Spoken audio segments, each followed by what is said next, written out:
Serigne Babacar Sy, 1885-1957, est une figure emblématique de l'histoire du Sénégal et de l'islam en Afrique de l'Ouest.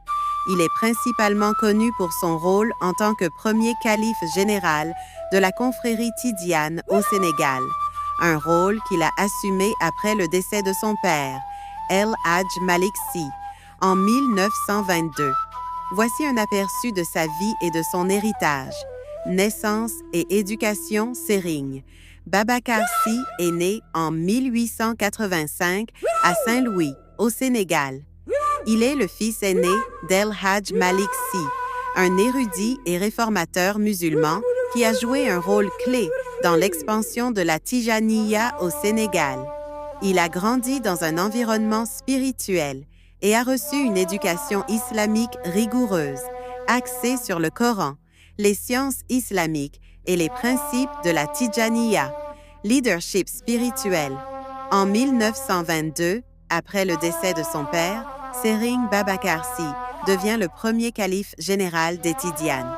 Sous sa direction, la Tijaniya a continué de se développer, consolidant son influence au Sénégal et dans la sous-région.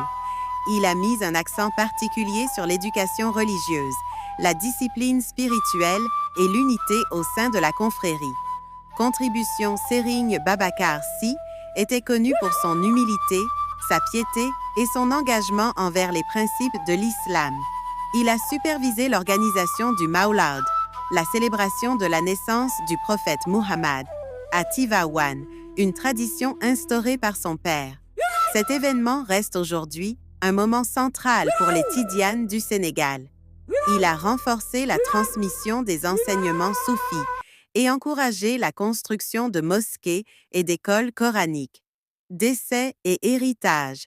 Serigne Babacar Sy est décédé en 1957 à Tivaouane, laissant derrière lui un héritage spirituel profond.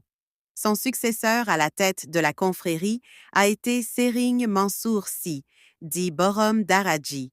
Aujourd'hui, Serigne Babacar Sy est considéré comme un symbole de sagesse, de modération et de dévouement à la foi islamique. La mémoire de Serigne Babacar Sy reste vivante au Sénégal, où il est vénéré comme un guide spirituel exceptionnel. Sa contribution à la Tijaniya et à l'islam en général continue d'influencer des millions de fidèles.